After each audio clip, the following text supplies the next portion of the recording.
వరంగల్ జిల్లా గీసుకొండ మండలం గొర్రెకుంట గ్రామంలో బ్రాహ్మణ సంక్షేమ భవనాన్ని మంత్రి శ్రీధర్ బాబు ప్రారంభించారు. కాంగ్రెస్ పార్టీ అధికారంలోకి వచ్చి సంవత్సరం పూర్తయిందని మంత్రి అన్నారు. రాబోయే 4 ఏళ్లు ప్రజా సంక్షేమం కోసం కృషి చేస్తామని ఆయన తెలిపారు.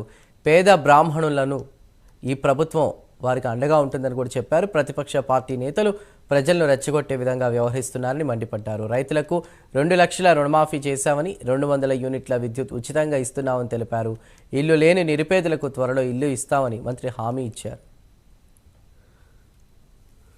నిలబెట్టి ఈరోజు పార్టీ పట్ల ఉన్న మీ మమకారాన్ని గత సంవత్సరం ఎన్నికల ద్వారా మళ్ళా తిరిగి కాంగ్రెస్ పార్టీ అభ్యర్థిని గెలిపించి ముందుకు నడుస్తా ఉన్న మీకు ఆ మిత్రుడు అశోక్ రెడ్డి గారు గాని ఇతర సోదరులందరికీ కూడా పాత్రికేయ మిత్రులందరికీ నమస్కారం. సరిగ్గా సంవత్సరం క్రితం ఈ రోజు ఒక గొప్ప అవకాశం మాకు 7వ డిసెంబర్ 2023 మీ అందరి ఆశీర్వాదంతో మరి ముఖ్యమంత్రి రేవంత్ రెడ్డి గారు వారితో పాటు మేమందరం కూడా ప్రమాణ స్వీకారోత్సవం చేస్తున్నాం. సంవత్సరం కాలం గడిచింది. ఈ రోజు మా బ్రాహ్మణోత్సవ ఆశీర్వాదం ఇచ్చిన పొద్దున్నే వారందరి ఆశీర్వాదంతో దిగ్విజయంగా రాబోయే 4 సంవత్సరాలు కూడా ప్రజా సంక్షేమ కార్యక్రమాలు, అభివృద్ధి కార్యక్రమాలు ముందుకు తీసుకెళ్లే ఒక కార్యాచరణ పెద్ద ఎత్తున ముందుకెళ్లాలని మీ ఆశీర్వాదం పొందడానికి ఈ రోజు మా పెద్దలు శాసనసభ్యులు ప్రకాష్ రెడ్డి గారు నిర్వహించిన ఈ కార్యక్రమాల్లో మీ అందరినీ కూడా కోరుతా ఉన్నాం.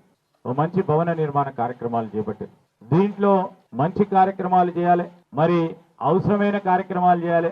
ఇంట్లో స్థలాలు లేకుంటే కమ్యూనిటీ హాల్ లేక ఇబ్బంది పడతా ఉన్న అనేక మంది బ్రాహ్మణులకు ఒక వీలు సంకల్పన కార్యక్రమం భాగంలో మహానగర పాలక సంస్థ వారు మరి ఒక ఫెసిలిటీని క్రియేట్ చేయడం అనేది చాలా శుభకరం. శాసనసభ్యులు ఎన్నిక కాగానే వెనువెంటనే దాన్ని ఖచ్చితంగా పూర్తి చేసుకొని అది సౌలభ్యమే విధంగా చేసే ప్రయత్నం ఈ రోజు మనకు కనబడతా ఉంది. పార్టీని నిలబెట్టి ఈ రోజు పార్టీ పట్ల ఉన్న మీ మమకారాన్ని గత సంవత్సరం